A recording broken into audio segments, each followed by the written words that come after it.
오늘 기도하신 것처럼 오늘은 복된 주일이지만 이 땅에서 굉장히 큰 아픔을 겪었던 6.25 전쟁 73주년이 되는 날입니다.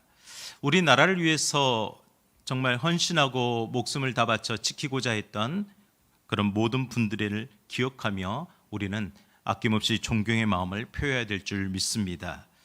지금 우리는 그분들의 수고와 눈물, 그 헌신이 없었다면 분명 이렇게 편하게 살아갈 수 없었음을 분명히 알고 있습니다. 그분들에게 진심으로 감사를 표해드립니다. 그 마지막 노년의 그 삶이 너무 힘들지 않기를, 그리고 영육간에 강건하기를 우리도 함께 마음을 모아 기도해야 될 줄 믿습니다. 우리나라는 그런 전쟁의 폐허 속에서도 참 부지런하고 근명성실함으로 세계 역사에 유례없는 엄청난 발전을 이루었습니다. 곰곰이 생각해 보면 우리는 아직 많이 부족하다 하지만 경제대국 10대 대국이 되었습니다. 또한 국방력으로도 세계 5위가 되었습니다. 여러분, 요즘 한국의 국방력이 얼마나 세계적으로 유명해졌는지 참 많은 소식들을 보면서 느낄 수가 있습니다. 이렇게 많은 것들은 발전하고 우리의 삶의 모습들이 굉장히 많이 변했는데 한 가지 중요한 것을 물어보고 싶습니다. 그렇다면 지금 이 시대를 살아가는 여러분은 지금 진실로 행복하십니까? 행복하시죠? 네, 별로 행복감을 못 느낀가요?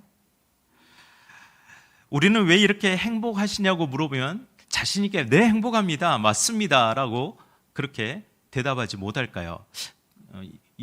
동방예의지국이라 그렇게 예의상 그렇게 말하는 것일까요? 2002년 그 월드컵 경기에 한국 사람들에게 열정에 반해서요, 한국에 사랑하게 되었고 그때부터 지금까지 살아온 다니엘 튜티어스가 있습니다.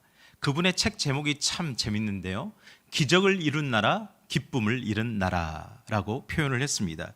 이 모든 책의 내용이 경제, 사회, 모든 문화에 대한 내용을 가지고 있는데 이 책 제목을 함축하고 있는 거죠. 우리나라 사람들이 왜 행복하지 못할까에 대한 이유를 찾아간 겁니다. 그래서 한국 사람들은 기적적인 경제 발전을 이룬 이면에 무한 경제 강박관념에 시달리고 있기 때문이라고 말합니다. 어딜 가나 경쟁을 해야 되죠. 어딜 가나 살아남기 위해서 애쓰고 있다는 겁니다.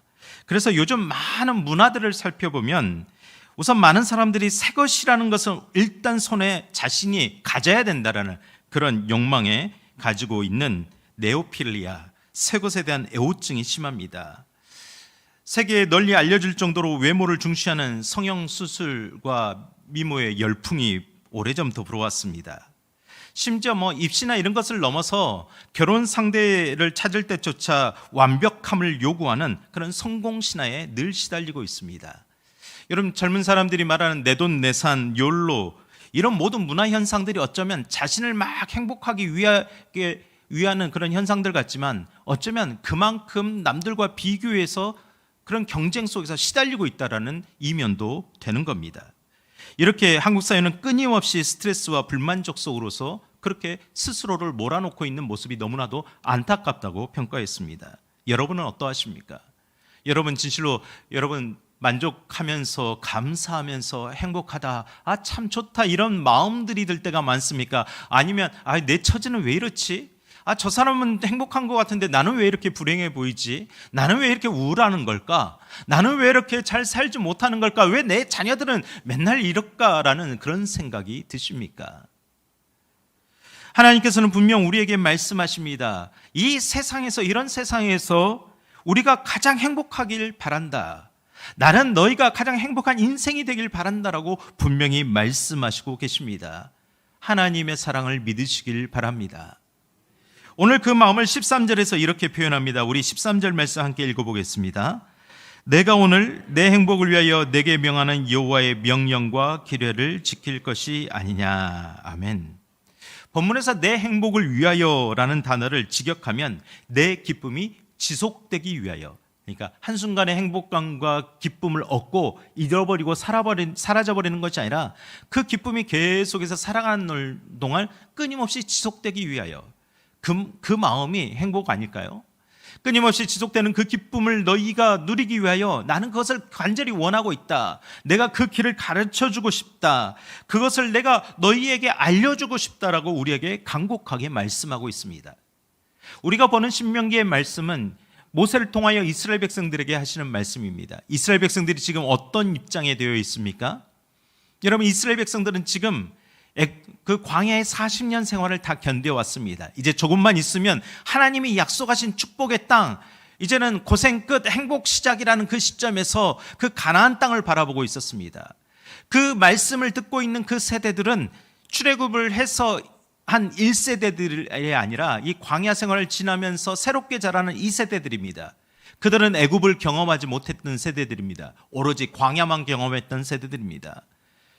그 험난한 시간을 보면서 나도 이제 좀 행복해지고 싶다. 나도 이제 좀 이 험한 삶에서 벗어나고 싶다. 나도 좀 편하게 살고 싶다라고 외치는 그 백성들을 향해, 그래, 너희들이 가나안 땅에 들어가서 살아야 될 텐데 그곳에서 어떻게 살아야 행복하겠느냐? 나는 너희의 행복을 원한다. 간절한 소망을 담아서 하나님이 말씀하시는 겁니다. 어쩌면 오늘 이 시대 너무나도 무한 경쟁 사회에서 강박관념에 시달리고 늘 우리는 지쳤습니다, 우리는 너무 힘듭니다고 말하는 모든 세대들에게 내 행복을 위한다라고 말씀하시고 계십니다. 사랑하는 성도 여러분, 오늘 이 말씀이 하나님의 음성으로 들려주시기를 간절히 축원합니다.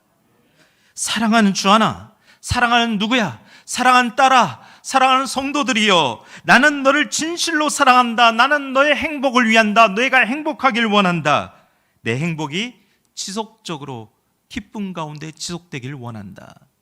이것이 하나님이 우리를 향한 바람입니다. 이 마음이 우리 가운데 깊이 담겨질 때 우리는 진실로 나는 정말 행복한 사람이야 라고 분명히 말하게 되는 그런 인생이 될 줄 믿습니다. 그렇다면 하나님께서 우리의 행복을 위해서 요구하시는 것은 무엇일까요? 너의 행복을 위해서 이 길을 제시한다라는 것은 두 가지입니다. 크게 두 가지인데, 한 가지는 하나님을 진심으로 사랑해라. 두 번째는 그 진심으로 사랑한다면 하나님의 말씀을 진심으로 따르며 순종해라. 두 가지 큰 원리를 가지고 말씀을 나누겠습니다. 첫 번째, 내 행복을 위하여 어떻게 하라고요? 함께 읽겠습니다. 하나님을 경외하며 진심으로 사랑해야 합니다. 여러분, 성경에서는 여호와를 경외하라고 하죠. 경외한다는 단어는 무슨 뜻일까요? 두려워한다라는 뜻입니다. 그런데 그것은 내가 어떤 공포의 대상을 만나서 억압적인 환경 속에서 막 어쩔 수 없이 두려워하는 그런 무서움의 감정이 아닙니다. 여호와를 경외한다는 것은 관계 속에서 우러나오는 그런 존경심의 표현입니다. 하나님을 경외합니다 라고 했을 때 여러분은 하나님을 높여드립니다, 내가 하나님을 존경합니다 라고 표현하는 겁니다. 우리가 하나님을 경외하면 그 사랑을 느낄 수 있기 때문이죠. 하나님을 섬길 수 있기 때문입니다. 그 안에 진정한 행복이 있기 때문이죠. 그래서 일본의 성자로 불렸던 우찌무라 간조 목사님은 우리나라 함석헌 스님에게 굉장히 큰 사상에 영향을 끼쳤는데요, 이렇게 말했습니다. 진정한 행복은 하나님을 아는 데 있다. 하나님을 알면 불행도 행복이다. 그러나 하나님을 모르면 행복도 불행이다. 여러분 믿으십니까? 하나님을 알기에 저와 여러분 행복한 사람이 되었는 줄 믿습니다. 하나님을 알기에 우리에게 제시한 그 행복의 길이 마땅하기에 우리는 하나님이 내 행복을 위한다라는 말씀을 듣고 그 말씀을 따라가게 될 줄 믿습니다. 그러면 하나님을 경외하고 진심으로 사랑하는 사람의 마음은 어떤 것일까요? 우리는 다시 한번 그 마음에 대해서 세 가지를 생각해 보기를 원합니다. 먼저 하나님은 모든 것의 소유주심을 인정해야 됩니다. 14절 우리 함께 읽겠습니다. 하늘과 모든 하늘의 하늘과 땅과 그 위의 만물은 본래 내 하나님 여호와께 속한 것이로되 아멘. 하늘과 땅과 모든 것이 누구에게 속하였다고요? 하나님께 속하였다. 왜 하나님께 속하였죠? 다른 이유는 없지 않습니까? 하나님의 만물의 창조주시기 때문이죠. 우리의 인생을 창조하신 분입니다. 그러므로 하나님의 행복의 원천이라는 것을 믿는 겁니다. 하나님께 내 행복이 달려있다라고 말하는 거죠. 하나님은 창조의 과정 속에서 우리에게 이미 행복을 주셨습니다.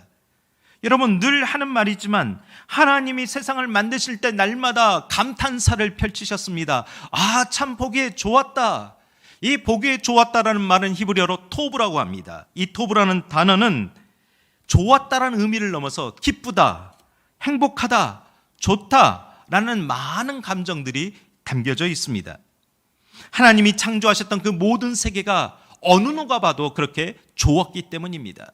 하나님이 보시기에도 좋았고 그 피조 세계가 서로를 보아도 좋았습니다. 너무나 아름다웠습니다.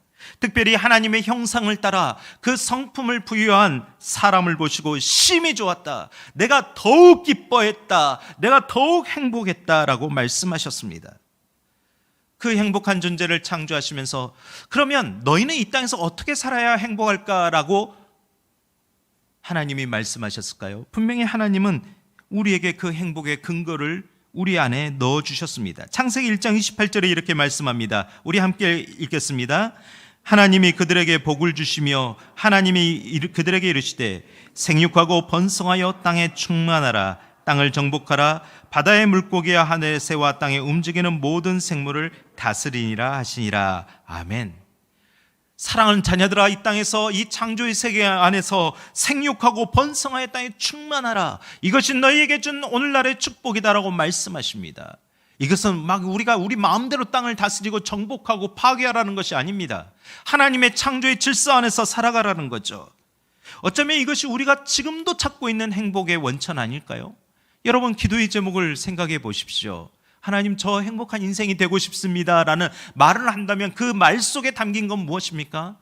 우리의 가정이 참 땅에서 생육하고 번성하기를 원합니다. 우리 자녀들이 땅에 생육하고 번성하기를 원합니다. 충만하기를 원합니다. 정말 이것만 채워지면 행복할 것 같습니다라고 여러분 기도하지 않으신가요? 아담과 하와는 이미 하나님이 만드신 그 에덴 동산에서 행복의 극치를 맛보았습니다. 그런데 놀라운 것은 아담과 하와는 그 맛본 행복의 극치를 계속해서 유지하지 못하였다는 거죠. 그 이유가 무엇일까요? 여러분, 아담과 하와가 그렇게 좋은 환경이 나빠서 그들이 무너진 겁니까?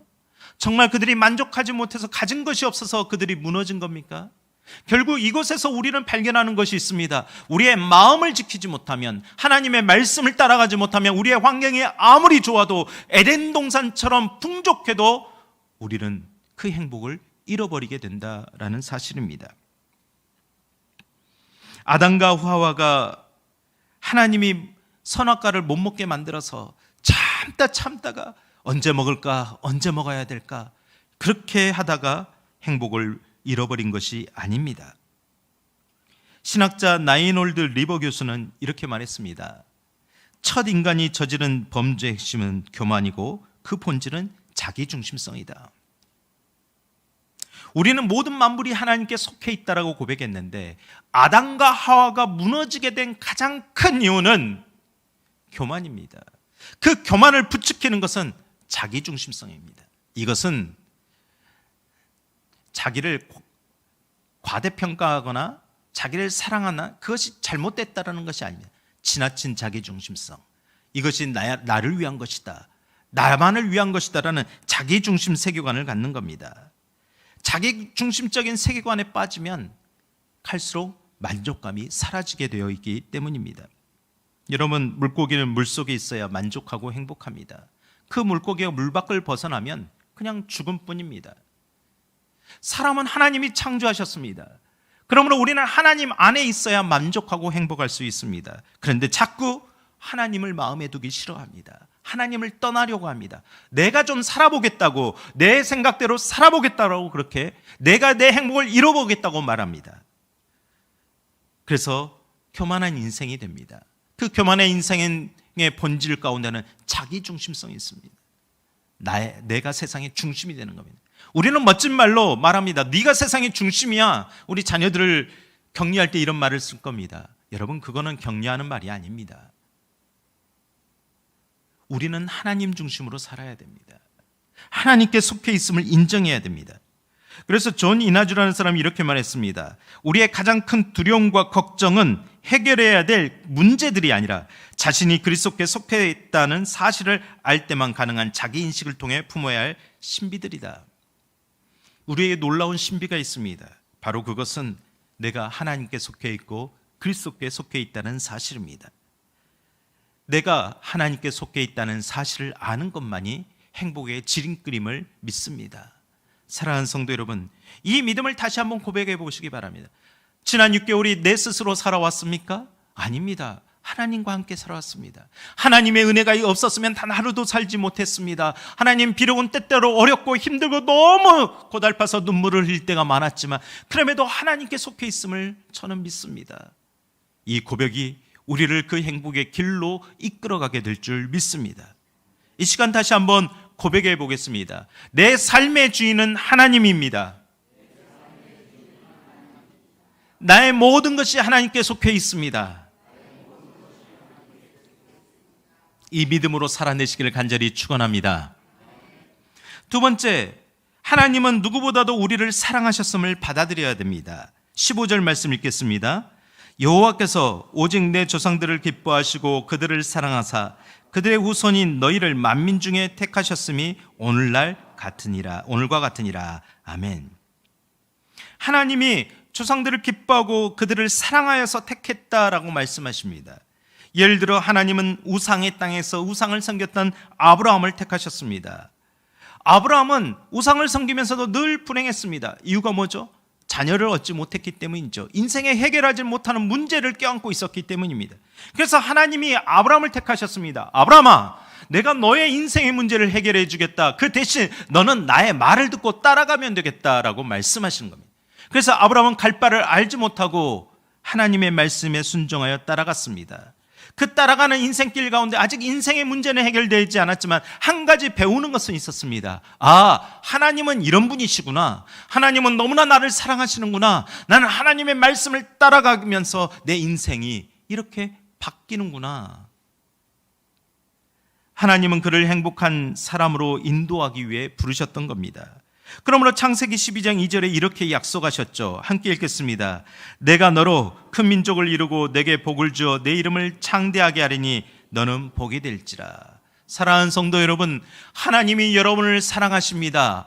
하나님이 여러분을 행복한 인생으로 부르셨습니다. 하나님이 여러분에게 복을 주십니다. 그 복은 하나님이 부어주시는 복이 될 줄 믿습니다. 하나님이 그렇게 아브라함을 택하여 부르신 것처럼 오늘 저와 여러분도 택하고 부르셨습니다. 이것이 우리의 믿음입니다. 우리가 행복의 길을 가도록 아브라함처럼 그 길을 걸어가도록 하기 위함입니다. 그럼에도 우리는 자꾸 주변을 돌아봅니다. 하나님을 믿고 따라가며 걸어가는데도 우리 주변에 나를 더 행복하는 것이 무엇일까? 어떤 것이 나를 행복감을 채워줄까? 자꾸 주변을 돌아봅니다. 그리고 자꾸 아쉬워합니다. 하나님만으로 만족하지 못합니다. 하나님을 따라 그 걸어가는 삶으로는 행복감이 부족하다고 그렇게 아쉽다라고 생각합니다.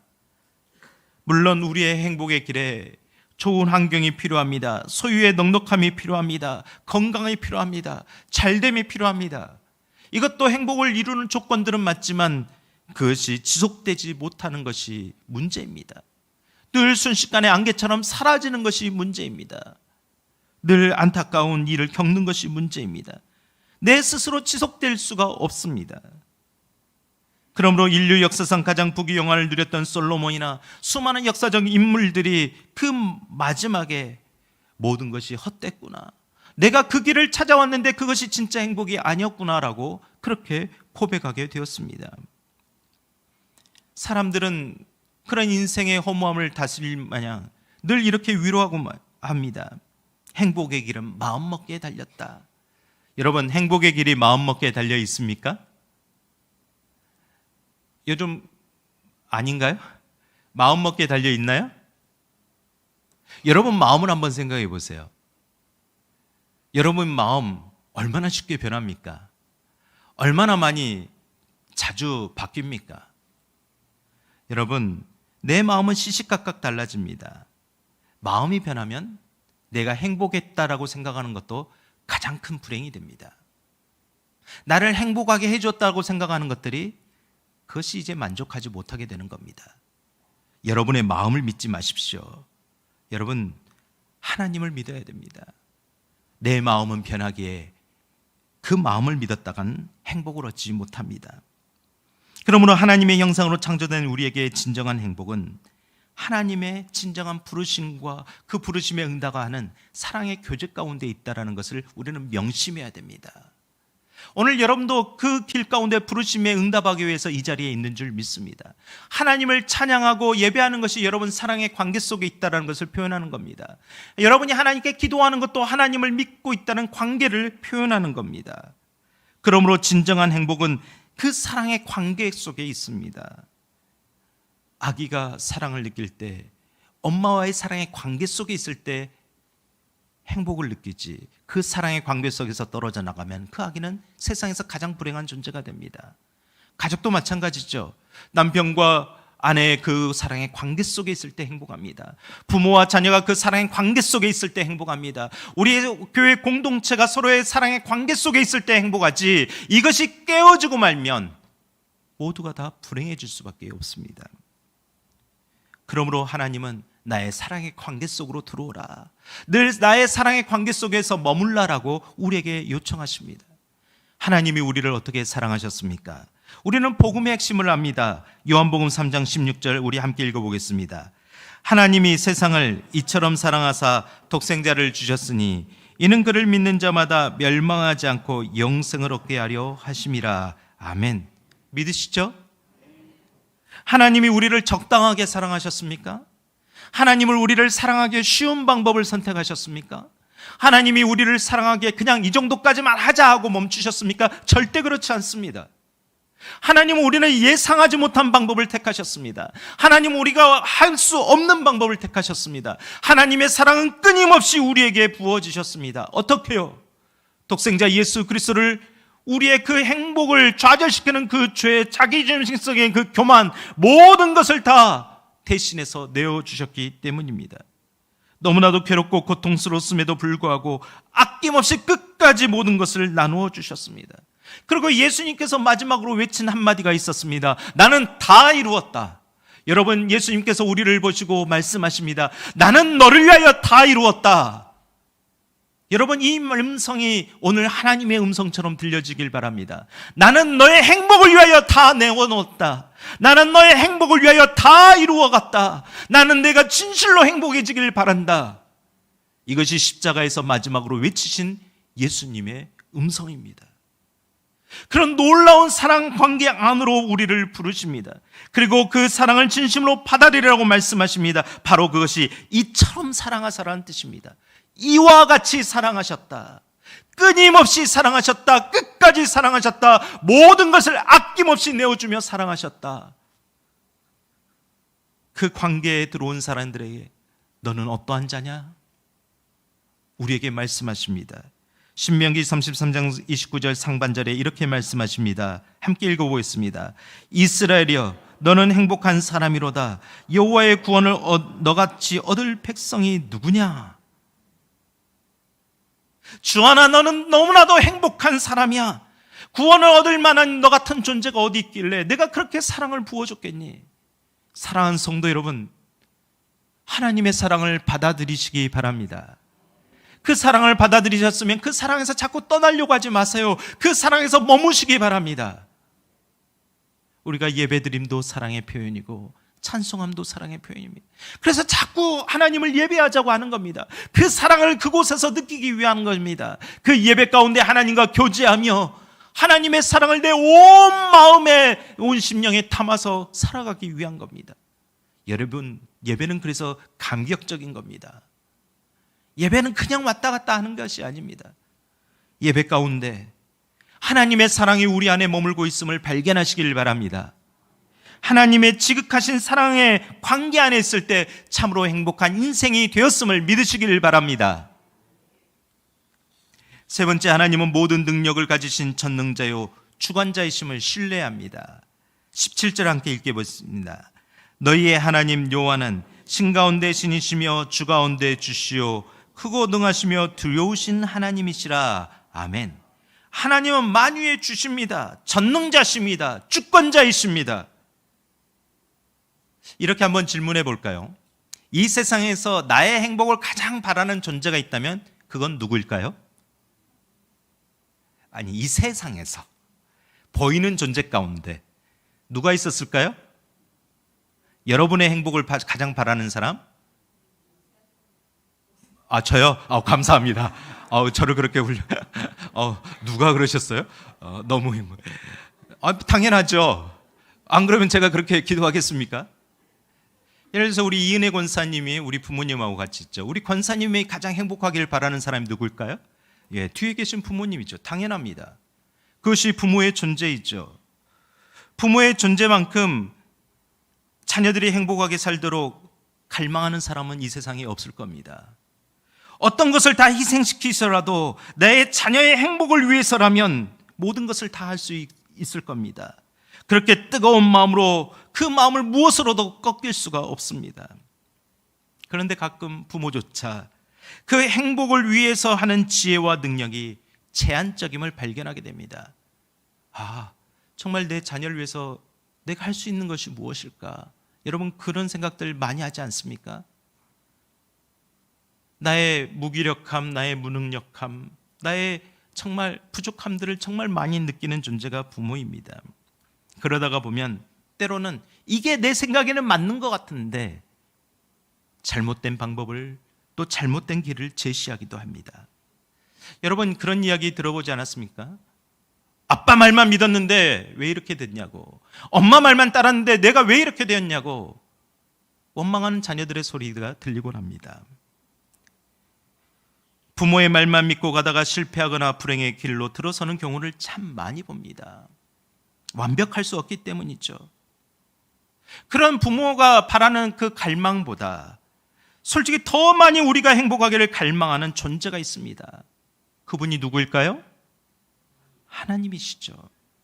하나님이십니다. 왜? 자기의 성품을 따라 자기의 형상을 따라 창조해내온 작품 아닙니까? 나와 같은 존재다, 너는 행복한 존재다고 말씀했는데 그 존재가 불행한다면 어떡하겠습니까?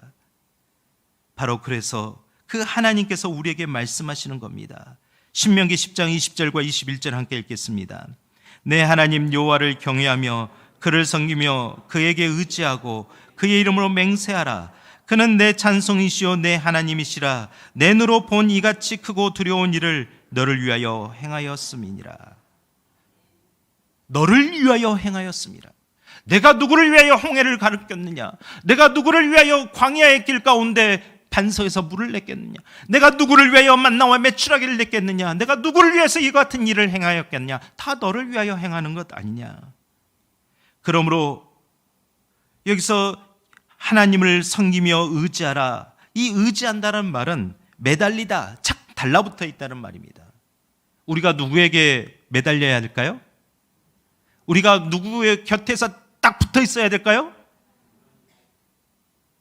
맞습니다. 하나님 곁에 있어야 됩니다. 하나님께 매달려야 됩니다. 왜 그렇습니까? 하나님은 나란 존재와 차원이 다르기 때문입니다. 하나님의 능력은 내가 비교할 수 없는 분입니다. 하나님의 능력은 부모의 존재와도 비교할 수 없는 분입니다. 나는 할 수 없지만 하나님은 하실 수 있습니다. 나는 우리의 자녀를 행복하게 할 수 없지만 하나님은 분명히 행복의 길을 찾아가게 하실 수 있는 분입니다. 그러므로 잠언 16장 20절에 이렇게 말씀합니다. 함께 읽겠습니다. 여호와를 의지하는 자는 복이 있느니라. 이 말씀을 꼭 기억하세요. 여호와께 딱 붙어 있으면 복이 있느니라. 여호와께 매달리면 복이 있느니라. 행복은 멀리 있는 것이 아닌 줄 믿습니다. 우리가 이렇게 여호와를 경외하며 사랑해야 된다는 것, 이것이 우리의 내적인 마음의 행복을 주관하고 우리를 행복감으로 살아가도록 우리를 가득 채운다면 이 행복감은 우리 안에 머물러서는 안 된다고 말씀합니다. 그래서 두 번째 함께 읽어보겠습니다. 내 행복을 위하여, 한번 두 번째 주제를 보여주시죠. 한번 따라해 보겠습니다. 내 행복을 위하여 하나님의 말씀을 진심으로 따르며 순종해야 합니다. 첫 번째 주제는 하나님을 진심으로 사랑하라겠죠. 경외하고 사랑하는 것. 하나님께 속해 있다. 하나님 나의 창조주다. 하나님은 나의 전능자시다. 하나님 나를 사랑하신다는 그 마음을 알았다면 그 사랑을 우리가 어떻게 표현합니까? 하나님을 경외하고 하나님을 사랑하고 하나님을 섬긴다라는 건 단 한 가지로 종합됩니다. 그것은 하나님의 말씀을 듣고 따르는 겁니다. 16절 말씀 함께 읽겠습니다. 그러므로 너희는 마음의 할례를 행하고 다시는 목을 곧게 하지 말라. 마음의 할례를 행하라. 할례란 것이 무엇입니까? 그 당시 이스라엘 백성들이 하나님께 속해 있다라는 외적인 표시를 갖는 의식이었습니다. 그런데 그 할례, 나는 더 이상 세상을 따라가는 존재가 아니라 하나님을 따라가겠다는 강한 의지력을 표현한 의식을 행했는데, 그 의식보다 중요한 것이 무엇이냐? 마음의 할례를 행하라. 너의 마음의 중심으로 행하라. 즉 너희가 하나님의 말씀을 따라가는데 그냥 따라가는 척, 그렇게 믿는 척, 순종하는 척 그렇게 하지 말고 진심으로 따라가라. 우리에게 방법을 제시하고 있습니다. 그러므로 요한복음 14장 21절에 이렇게 말씀합니다. 함께 읽겠습니다. 나의 계명을 지키는 자라야 나를 사랑하는 자니 나를 사랑하는 자는 내 아버지께 사랑을 받을 것이요 나도 그를 사랑하여 그에게 나를 나타내리라. 아멘. 하나님이 나를 끊임없이 사랑하심을 믿으십니까? 하나님이 나와 함께 하심을 믿으십니까? 그러면 하나님을 따라가십시오. 하나님의 말씀을 듣고 순종하십시오. 그러나 그것은 지식으로 머리로만 하는 것이 아닙니다. 이 가슴으로, 이 마음을 다해서 하는 겁니다. 진심으로 하라고 말씀하셨습니다. 마음을 다해 진심으로 따라가면 늘 하나님을 생각하게 됩니다. 하나님을 생각하게 되면 하나님이 미워하는 것을 나도 미워하게 됩니다. 하나님이 싫어하는 것을 나도 싫어하게 됩니다.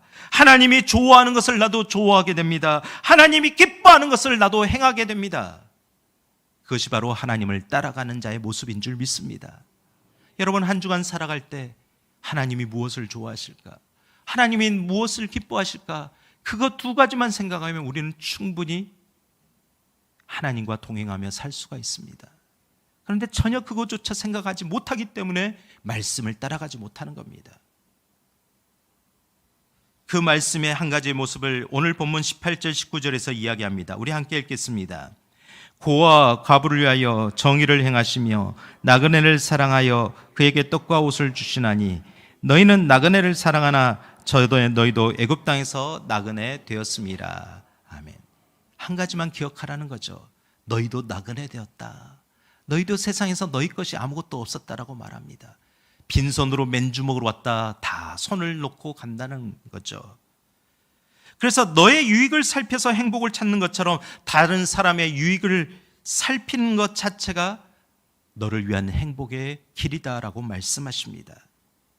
하나님은 내가 타인을 위해 섬김이고 또 교회를 위해 섬기다가 불행해지고 아파하고 상처받는 것을 절대 원하지 않으십니다. 만약 여기저기 내가 선한 일을 행하고 여러 가지 내 손을 들어서 돕고 내가 교회를 섬기고 헌신하는 일이 내가 손해보는 일이고 내 행복에 갉아먹는 일이라면 하나님은 말씀하신 거야. 너 절대 하지 마. 안 해도 돼. 그렇게 분명 말씀하실 겁니다. 그러나 하나님은 그게 아님을 알고 있기 때문이죠. 지나친 자기중심성을 이기는 것은 다른 방법이 없습니다. 하나님을 사랑하는 것이고 그 사랑하는 마음을 가지고 나를 돌보듯이 다른 사람을 돌볼 때 이루어지는 겁니다. 그런 삶을 추구하는 자가 진짜 행복을 위하는 길을 아는 겁니다. 여러분, 히브리서 11장 24절에서 25절 한번 읽어보겠습니다. 믿음으로 모세는 장성하여 바로의 공주의 아들이라 칭함받기를 거절하고 도리어 하나님의 백성과 함께 고난받기를 잠시 죄의 낙을 누리는 것보다 더 좋아하고, 모세의 삶을 함축해 놨습니다. 여러분, 모세가 눈 한번 찔끔 감고 그냥 왕궁에서 편하게 행복하게 살면 됐잖아요. 왜 그것을 발로 차버리고 그 고생길로 나갔을까요? 자기 유익을 돌보면 됐을 텐데 왜 그렇게 살았을까요? 그는 깨달았기 때문입니다. 하나님이 주신 마음이 뭔지, 하나님의 말씀이 뭔지, 그래서 자기 동족의 유익도 함께 돌보아야 된다는 그 말씀에 전심으로 따르기로 하고 순종했기 때문입니다. 그래서 안 해도 되는 고생을 40년이 되도록 광야에서 양을 치며 살아야 했습니다. 만약 모세가 왕궁에 이방되어 자기만을 위해 호의호식하고 살았다면 그는 하나님께 부름받지 못했을 겁니다. 위대한 민족의 지도자가 되지도 못했을 겁니다. 수천 년이 지난 지금까지도 우리가 모세를 기억하지도 못했을 겁니다. 모세는 자기만을 위해 산 것이 아니라 말씀에 따라 타인을 살피며 그런 인생을 따라 살았기에 우리가 지금도 존경하며 살피는 이유입니다. 얼마 전 뉴스에 장기려 박사님의 이야기가 나오더라고요. 여러 가지 선한 일을 행한 사람을 우리가 존경하는 이유가 무엇입니까? 평생 모았던 그 돈을 아낌없이 후학들을 위해 헌납하는 그 일생일대의 그 아름다운 마지막 모습을 보면서 기뻐하는 이유가 무엇입니까? 사랑하는 성도 여러분, 예수님도 하나님께서 요청하시는 삶에 대해 동일하게 말씀하셨습니다. 마태복음 22장 37절과 39절에 이렇게 말씀합니다. 너희가 하나님의 말씀을 따르고자 하느냐? 계명의 완성은 이것이다. 우리 함께 읽겠습니다. 예수께서 이르시되 내 마음을 다하고 목숨을 다하고 뜻을 다하여 주 너의 하나님을 사랑하라 하셨으니 이것이 크고 첫째 되는 계명이요 둘째도 그와 같으니 내 이웃을 내 자신과 같이 사랑하라 하셨으니. 아멘. 하나님을 사랑하십니까? 하나님이 여러분을 지금도 사랑하심을 믿으십니까? 그렇다면 여러분, 이제는 하나님의 말씀을 들으십시오. 들었다면 그 말씀을 온전히 진심으로 따라가 보십시오. 그 마음으로 순종하고 따라갈 때 내 영혼의 행복만 아니라 일상에 필요한 것들을 풍부하게 공급하시며 내 삶에서 행복하게 인도하겠다는 하나님의 약속이 성취될 줄 믿습니다. 내가 섬기는 것, 내가 나누는 것은 우리의 행복을 갉아먹는 행위가 아닙니다. 사도행전 20장 35절에 분명히 말합니다. 주는 것이 받는 것보다 복되도다. 복된 인생을 살고 싶다면서요. 복이 될지라 하신 말씀대로 내 인생이 성취되고 싶다면서요. 그러면 하나님의 말씀을 진실로 따라가야 봐야 될 것 아닙니까? 그냥 머리로 지식적으로만 아는 것이 아니라 하나님이 우리에게 어떻게 공급하시는지, 내 행복을 위하는 하나님이 우리를 어떻게 위하시는지 우리가 경험돼 보기를 간절히 축원합니다. 하나님이 분명히 약속하셨습니다. 신명기 11장 13절에서 15절 말씀을 읽고 말씀을 마치겠습니다. 함께 읽겠습니다. 내가 오늘 너희에게 명하는 내 명령을 너희가 만일 청종하고 너희의 하나님 여호와를 사랑하여 마음을 다하고 뜻을 다하여 섬기면 여호와께서 너희의 땅에 이른 비 늦은 비를 적당한 때에 내리시리니 너희가 곡식과 포도주와 기름을 얻을 것이요 또 가축을 위하여 들에 풀이 나게 하시리니 내가 먹고 배부를 것이라. 아멘. 이 신명기의 말씀은 우리에게 계속해서 주신 약속의 말씀입니다. 하나님의 약속의 말씀을 들으셨고 믿으신다면 그 약속의 말씀이 성취될 수 있기를 간절히 축복합니다. 이 시간 우리 함께 마음을 모아서 기도하십시다. 하나님의 사랑을 이 시간 믿습니다. 그 사랑 안에 머물겠습니다. 그 사랑을 가지고 살겠습니다. 받아들이겠습니다. 그리고 그 사랑이 내 안에 나를 행복하게 해준다면 그 사랑의 행복감을 가지고 나도 다른 이들에게 그 사랑을 베풀며 섬기며 말씀의 진심으로 따르며 순종하며 살겠습니다. 우리 이렇게 함께 우리 자신을 바라보며 하나님 그런 복된 인생이 되게 하옵소서. 우리 함께 기도하겠습니다. 거룩하신 하나님, 자비로우신 하나님, 오늘도 하나님이 우리를 사랑하셔서 우리를 부르시고 이 주일에 하나님을 예배하게 하시며 하나님을 기억하게 하시고 하나님과 함께 더불어 하나님의 친밀한 교제를 누리기 위해서 하심에 감사를 드립니다. 하나님 간절히 원합니다. 간절히 소망합니다. 나를 행복한 인생으로 만드셨고 부르시며 선언하신 하나님 앞에 하나님의 관계 안에서 내 마음이, 내 모든 것이 하나님에 속해 있음을 고백합니다. 나의 행복의 모든 원천은 하나님께 있음을 믿습니다. 메마르지 않는 생수가 내 마음 가운데 너는 성령의 충만함으로 살게 하여 주옵소서. 하나님 간절히 원합니다. 이 행복이 하나님으로 말미암아 우리에게 받았다면 나도 이 행복을 흘려보내며 함께하기를 원합니다. 하나님, 내 삶에 내 주변을 돌아보나 아버지 그들의 유익을 구하는 일을 머뭇거리지 않게 하옵소서. 하나님, 내 것만 주장하는 것이 아니라 하나님이 주신 모든 행복을 나누는 그런 삶을 살아가고 복된 인생이 되기를 원합니다. 하나님, 우리 가정을 돌봐주시옵소서. 주는 것이 받는 것보다 복되다가 있었으니 우리 가정을 만나는 사람마다, 우리 교회를 만나는 사람마다 하나님, 우리가 흘려보내길 원합니다. 우리가 나누길 원합니다. 우리가 섬기길 원합니다. 하나님, 그것이 나의 진정한 행복의 가치 있는 일임을 기억합니다. 주님, 우리를 사용하여 주시옵소서. 하나님, 우리가 모세처럼, 하나님, 우리가 엘리야 선지자처럼 모든 것을 나눌 수 있다면, 모든 것을 부어줄 수 있다면 주님, 우리가 원합니다. 우리를 사용하여 주시옵소서. 주님, 우리를 행복의 길로 인도하신 만큼 그 길을 따라 걷기를 원합니다. 우리를 도우소서. 우리 함께 하시옵소서.